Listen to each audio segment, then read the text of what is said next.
a grabar, yo les aviso. Estamos grabando cuando gusten empezar. Ok, gracias. Hola, buenos días, Jaide Noemí Torres Vargas, cofundadora y coordinadora del Centro para Inclusión Social del Sordo. Mi nombre es Aira Cruz y en nombre del equipo del programa En Trending y TV UNAM, le agradecemos por el tiempo que nos está otorgando. Asimismo, nos acompaña con su servicio profesional la intérprete de lenguas de señas, Erika Ordóñez. Mucho gusto.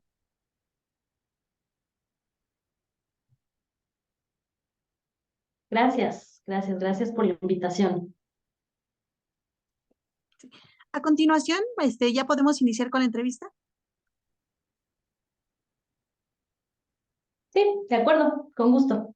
Ok, mucho gusto, muchas gracias. Bueno, para empezar me gustaría iniciar, si nos puede explicar qué es la lengua de señas.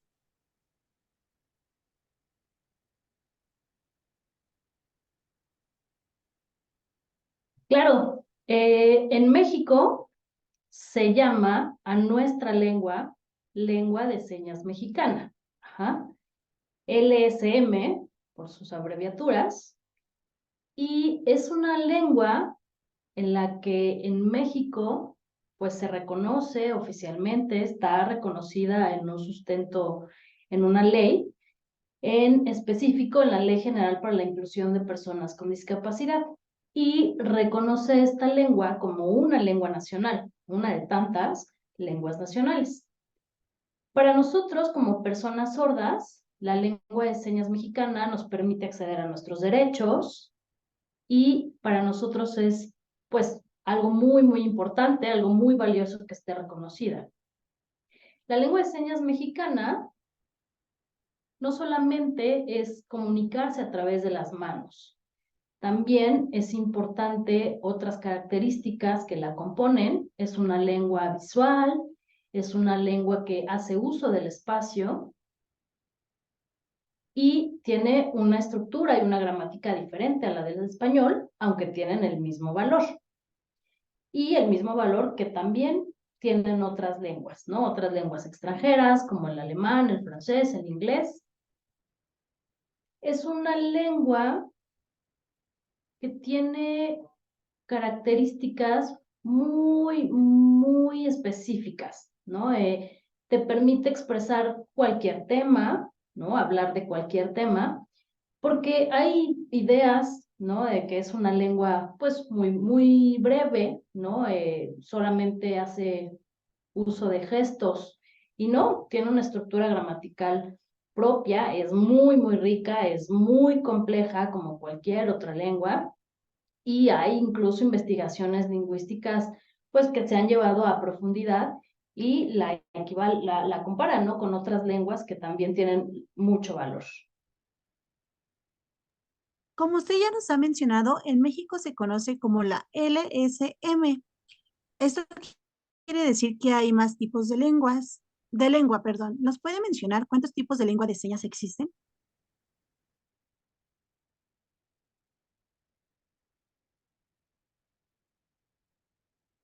Sí. Pues a veces se cree erróneamente o hay ideas pues falsas, ¿no? Entre la gente que no conoce las lenguas de señas, de que, bueno, es una lengua y que es universal, ¿no? Pero no, en cada país existe su lengua de señas. Cada país tiene una lengua de señas propia y no importa en realidad si incluso hay una lengua general, ¿no? Una lengua mayoritaria. En México, por ejemplo, en específico es la lengua de señas mexicana.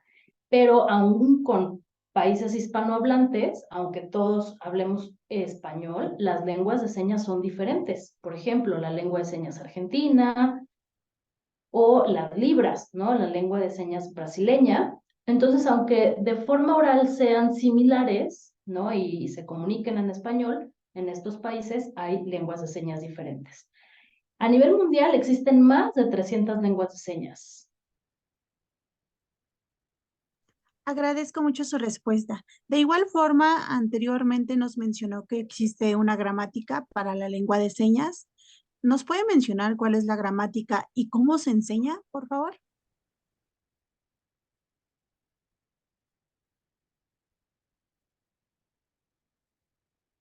Sí,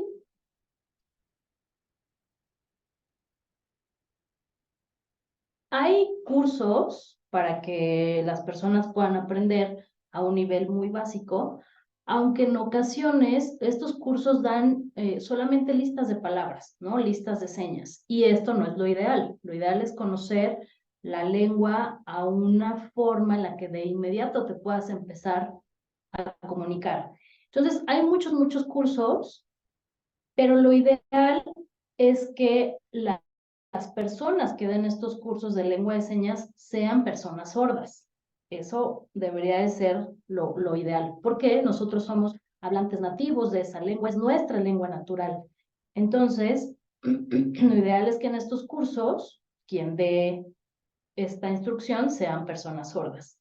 Muchas veces se dan cursos a través de personas oyentes y usualmente pues existe la idea de que con 1 o 2 cursos ya podemos cantar en señas o hacer videos en Instagram o en algunas otras plataformas, y eso está mal, porque si la lengua de señas mexicana se está aprendiendo de forma errónea, se reproduce de forma errónea. Es importante que estos cursos tengan también su parte teórica, además de la práctica, ¿no? Profundizar en la estructura, porque la lengua de señas mexicana, pues como te decía, tiene una gramática diferente al español y es importante practicar y conocerla a fondo. Nosotros en Inclusor, en nuestra AC, damos el curso 2 personas, siempre lo damos 2 personas. Una persona es conocedora, ¿no?, sobre la lengua de señas mexicana, y la otra persona, pues, experta en el español. Entonces lo damos en conjunto. Siempre es así nuestra forma, nuestra modalidad de enseñarla.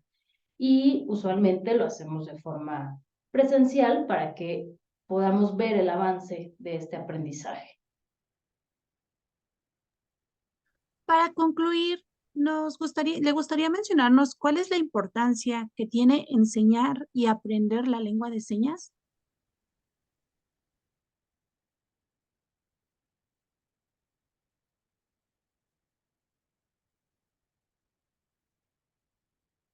Claro, para nosotros, como personas sordas, enseñar la lengua de señas mexicana es muy importante porque nos permite que la sociedad vaya conociendo esta lengua, y para nosotros disminuye estas barreras comunicativas que tenemos en ciertos espacios.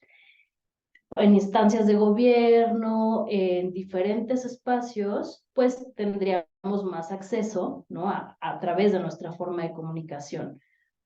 En los servicios de salud, en diferentes ámbitos, para nosotros es importante que se reconozca nuestra lengua, y mucho más en el ámbito educativo, ¿no? Que los maestros aprendan, los docentes no tengan conocimiento de lengua de señas, permite que los alumnos aprendan, tengan una educación a través de su lengua y también del español escrito, una educación bilingüe. Entonces, pues sí, para nosotros enseñar lengua de señas mexicana como personas sordas es un paso muy grande, ¿no? Para que la sociedad pueda ir conociendo nuestra lengua y para nosotros ir accediendo a nuestros derechos en diferentes ámbitos, en diferentes áreas.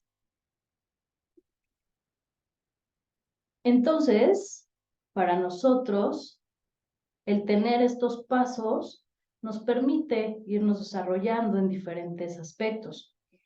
Para los alumnos, ¿no?, aprender a través de su lengua permite concebir conceptos, concebir, pues, realidades, ¿no? Y que esto realmente vaya logrando una inclusión real. Porque por mucho tiempo se ha creado una inclusión ficticia, que ha sido difícil realmente, pues, llegar, ¿no?, a esta inclusión. Ahorita, por ejemplo, estamos teniendo una entrevista con un intérprete que nos permite comunicarnos, pero lo ideal sería que nosotros como personas sordas pudiéramos expresarnos, tener una comunicación directa y expresar nuestra realidad, porque en muchos aspectos todavía nos encontramos con muchas barreras. Entonces es importante que la sociedad aprenda, conozca nuestra lengua, para que nosotros también poco a poco vayamos derribando estas barreras.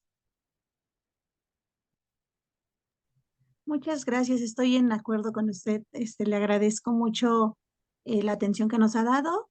Esta entrevista va a salir en el programa de la próxima semana de En Trending, el jueves a las 8:30 o el sábado en su retransmisión. De igual forma, yo le haré llegar el video de YouTube y de verdad agradecemos mucho el apoyo y la entrevista que nos ha brindado. Gracias, gracias a ustedes. Es un gusto participar y ir generando esta inclusión. Muchas gracias por la invitación. A usted, hasta luego. Gracias.